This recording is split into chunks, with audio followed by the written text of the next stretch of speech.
Hi everyone, this is Nadia. I'm an occult specialist that uses spiritual intelligence to empower entrepreneurs into a healthy, empowered money story to live a balanced life. And today I'm going to be covering signs you have low esteem and how to fix and heal it and what to do about it, basically. So bear with me. I'm gonna drive and I'm gonna run some errands, and I'm running some errands, and I wanted to talk about this because it's a really important topic that so many people struggle with in society. And if you have low esteem, you're gonna find it really difficult to do day-to-day stuff or day-to-day life or whatever it is. Okay, so what is low self-esteem? Esteem is very different to confidence. So confidence, and please excuse me, I have to leave the windows open, even the AC is not doing it for me. Confidence is very much to do, I'll try and put a little bit of it up. Confidence is very much to do with the external. It's how people see you on the outside. It's how you present yourself. Whether you, I always say confidence is the absence of nervousness, okay? So when you are confident about something, you are, I would say, fearless about it. Esteem is a very different situation, okay? So esteem for me basically is more to do with what's on the inside, how we feel on the inside, basically. Interactions, interpersonal interactions with people on a day-to-day basis. Now, low self-esteem, somebody can be very successful, and I say this, it's a recurring theme in a lot of Spartanite videos, that a lot of people can be extremely successful on the outside. You look at them, they've got everything going, but the inside, the esteem is something else. Esteem comes from value, it comes from worthiness, it comes from feeling like you're deserving on the inside. Most people don't feel deserving because it comes from their family. Nobody in my family, on both sides of my family, ever told me I mattered or I cared or anything, so on and so forth. So I grew up with a very, very rough upbringing, and I'm trying to explain my own situation here. I grew up with a very rough upbringing. I hated school, and I dropped out of university in my second year, and I never looked back. I went into business, and I've had extremely interesting situations happen. But one of the most important things that I explain is that personally I never had any issues with confidence. I was fine with confidence. My esteem was like zero, and because it was zero, it was very easy for predatory people to come into my life and abuse me. Predatory men in relationships, predatory friends, people who are immature, time wasters, suck up your energy, drain you constantly, and it just made me feel worse and worse about myself, like maybe there is something wrong with me. But in actual fact, esteem should be built up by the two people in your life, the two people that brought you to this world, your mom and your dad. And I'm sorry to have to say this, but most people's parents are failures. That's not because they want to be failures, but because they have not done the emotional work on the inside, and they've not healed whatever, you know, whatever their parents were doing, they've just passed it on, basically, okay? And so on and so forth. So what does low esteem actually look like? I'm not worthy, I'm not deserving, nothing ever goes right for me, I can never find a good healthy partner to be in a relationship with, clients don't pay me properly, or even the money I do make, and I can make a lot of it, I don't get to actually keep it, and I have trouble saying no to people. People pleasing is actually parent pleasing. That's how we learn to please other people. It comes from your family and from your parents. Low esteem, it may not be obvious to you at this point. It was never obvious to me that I had low esteem. But predatory people can pick up low esteem like this. They will watch you and they'll think, here's dinner for tonight. And that's how you end up in toxic, abusive and sick relationships, and then wonder, oh my goodness, why can't I get out of this? Okay, so low esteem is a huge contributing factor for people in relationships to remain single, because I just don't think anybody would find me attractive. I think I'm ugly. I don't think I make enough money. I don't think I'm good enough.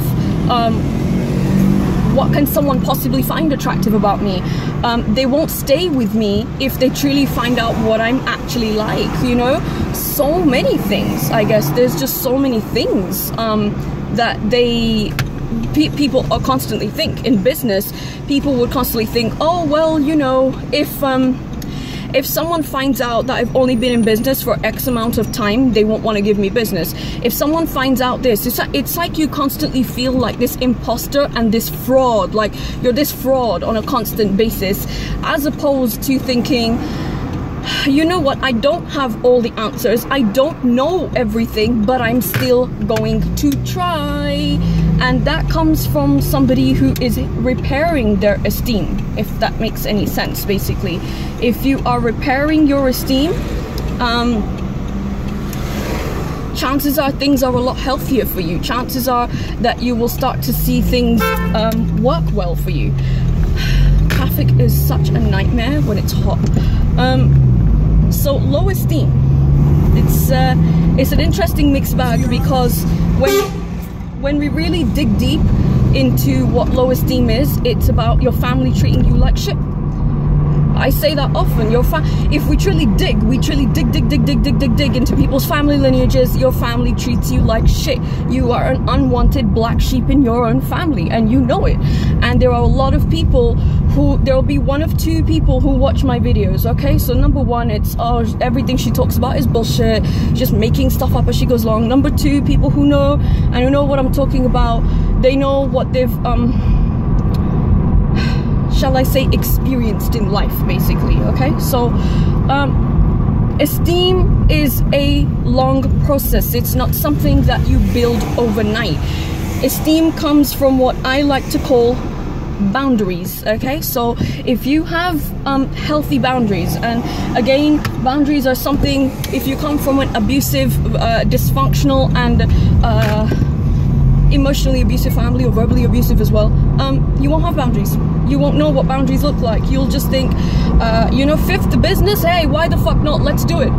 Because you don't know how to say no to people. No is healthy. No is a complete sentence. Use it. Stop saying yes to shit you hate and despise in life. But the problem is that a lot of people don't know that they hate and they despise it, in essence. So what is the best way of dealing with this, basically? Like, how do we actually deal with this, and what's the best solution? Well, I always say that first and foremost, you need to figure out how are you treating yourself? Do you self-care? Do you take care of yourself? Do you love yourself? What does self-love look to you? Self-love is not only I go to the gym, I drink smoothies, or, you know, I get this much amount of sleep. Self-love is exactly how you treat yourself, and most people don't have any comprehension of how to treat themselves properly, because again, I'm gonna go back to the same thing like a broken record. No one's ever shown us how to treat ourselves properly, right? So there comes a problem where you think, I don't know what I'm doing, man. I need someone to help me, but I don't know what I'm doing. So it's a massive thing, and it's very sad that most people's childhoods are traumatic and abusive, and they don't know it. That's the thing. They just think that being treated like garbage is absolutely normal. When I was younger, I've seen a lot in my life, and I thought that by default a man equals abusive. That is very sad for me to say today. So I just thought all men abuse, all men treat women like shit, all women just have to settle for shitty behavior from a man because that's what men are. That is a very sad situation for a woman to think, and vice versa. There are men who think, oh, all women are lying, cheating, conniving bitches, probably because they've seen their mom that way or their sister that way. And it's sad, because then you think, oh my god, the entire gender is flawed, and that's not the case at all, okay? So it becomes really hard, and how do we, I guess, take care of that situation? Well, first things first is you stop accepting crappy behavior from people, okay? So if someone is deciding not to come back to you, deciding not to talk to you, deciding this, deciding that, it's less to do with you and more to do with them, is what I say. And you just have to accept the fact that some people are shitty and they're toxic and they're dysfunctional and abusive, and you just gotta leave them to it. That's the thing. A lot of people, they want to change something. You can't look at a snake and think, you know what, I am gonna look at the snake and I am gonna change this snake, and so on and so forth. And let me try and see if I can park here properly. I can change this snake, I can make it into something loving. there is, let's put it this way, and I try and make this clear for people, right? There is no amount of love that you can give a toxic and sick person in your life that will change them. You just got to throw the whole damn person away. Just like you bin food that's gone off in your fridge, you have to throw it away. When you start throwing people away, and I don't mean that in a rude and disrespectful way, if someone's toxic, they have to go. That's just life. You can't do much about that. What toxic people do is they suck up your oxygen, and they leave you with not only carbon dioxide, they leave you with carbon monoxide, okay?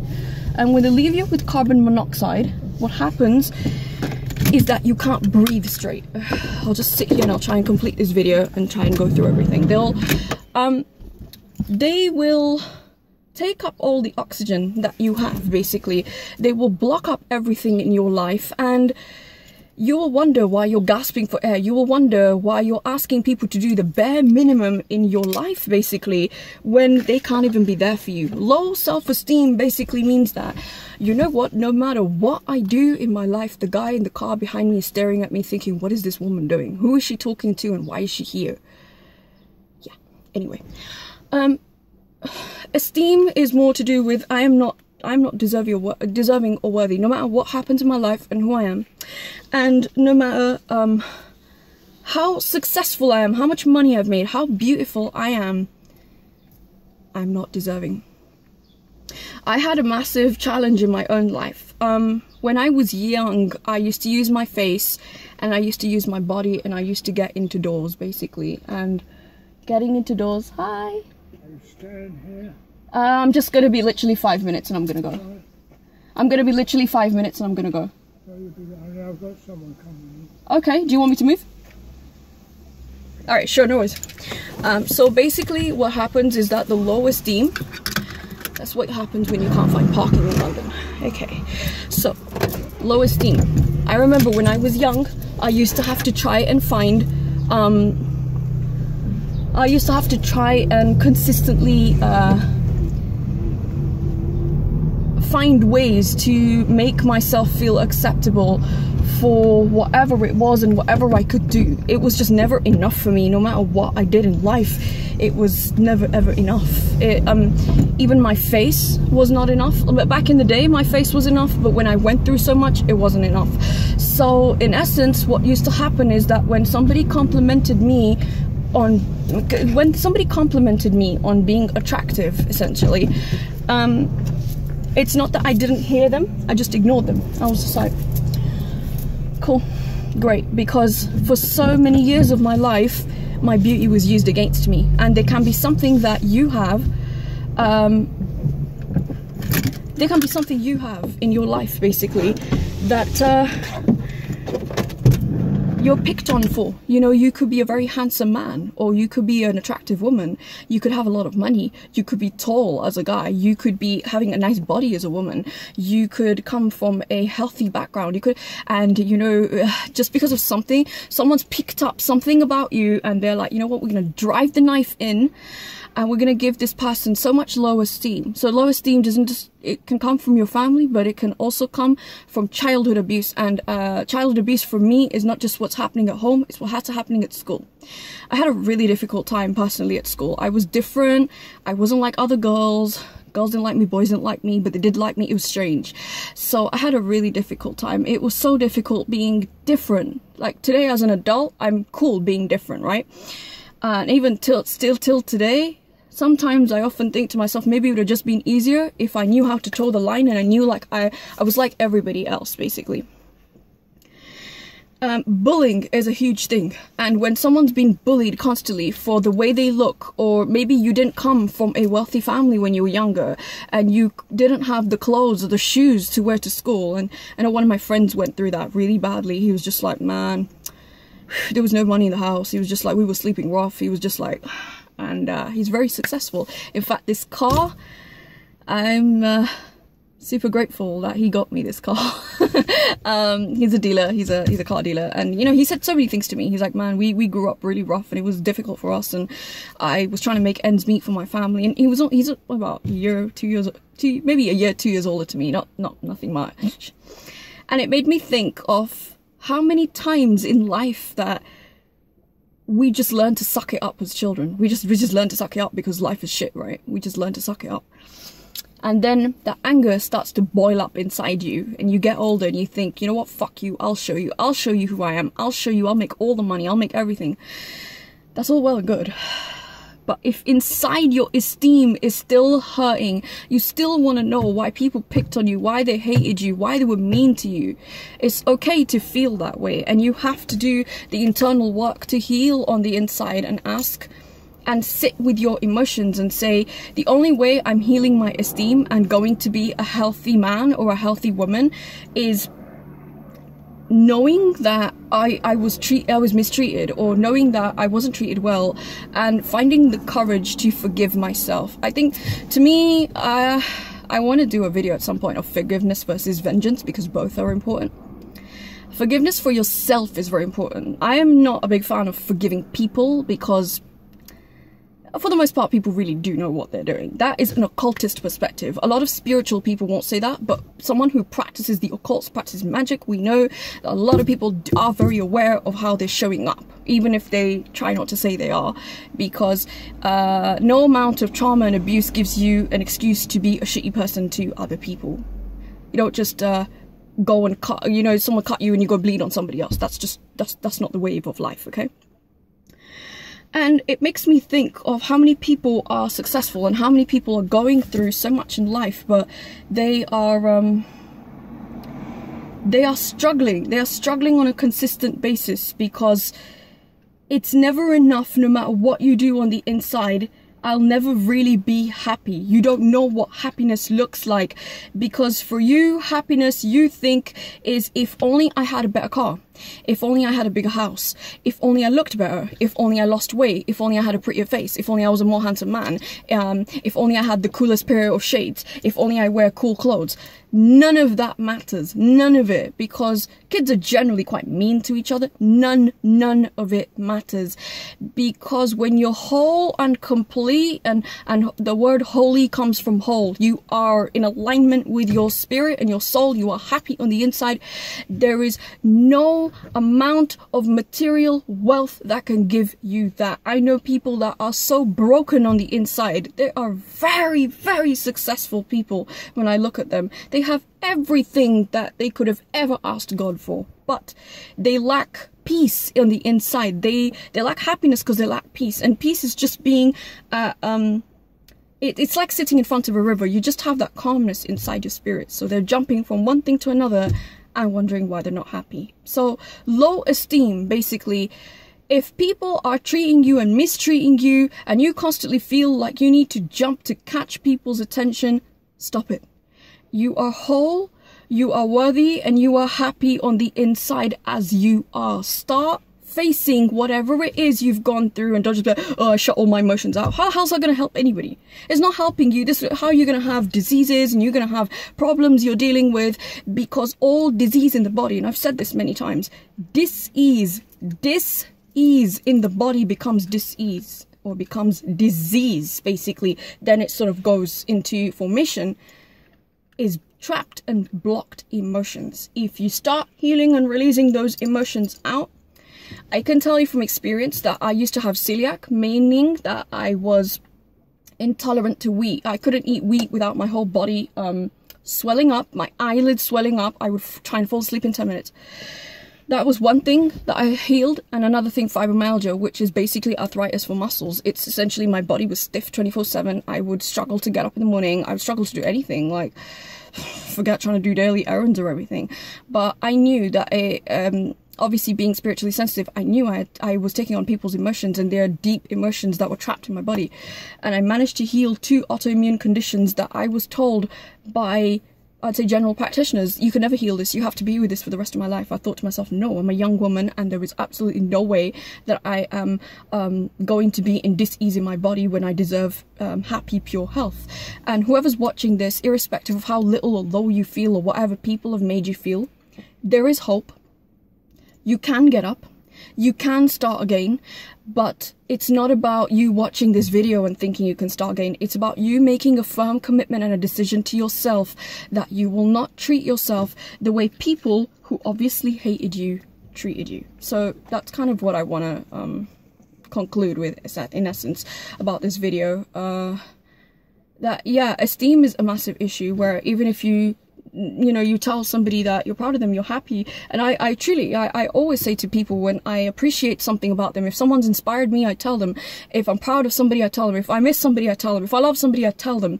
Because a lot of time in life, things go just unsaid. We feel something, we don't say it because we don't have the courage to say it. We don't have the power or the strength inside us to say it. I always think, man, what's the worst thing that can happen? So I'll say it, somebody won't want to talk to me, somebody thinks I'm weird, I'm crazy. Okay, well, yeah, I'm both, so who really cares? But it gives me a certain sense, it's for myself, it gives me a certain sense of satisfaction that at least that person knows what I feel for them, at least that person knows that they did something nice for you, or whatever it is. There can be something tiny or small. People have done tiny and small things for me that have so overwhelmed me that I've not known how to just even what to say in the moment. And of course that is also coming from an esteem thing. And when I worked on really not taking things personally and knowing that everybody has their own challenges and battles to fight, and just be kind irrespective of whatever's going on in front of you, unless it's a toxic person, then you have to be destructive towards that, because toxic people are like a cancer. You're not kind to toxic people, you take shears and cut them out. The rest, if someone's normal human and they're struggling, just be kind. You never know. Your kindness can save somebody's life. Your kindness can save somebody from killing themselves. Your kindness can be the reason that someone didn't go and hurt someone else. Okay? So that's kind of what I wanted to say about esteem, with all the detours and all the stuff, the extra stuff that's going on a hot day. Like, comment, share, subscribe. Thank you so much for watching, and I will catch you very soon. If you're in London, take care and have a great vitamin-free filled day. Take care. All right, bye.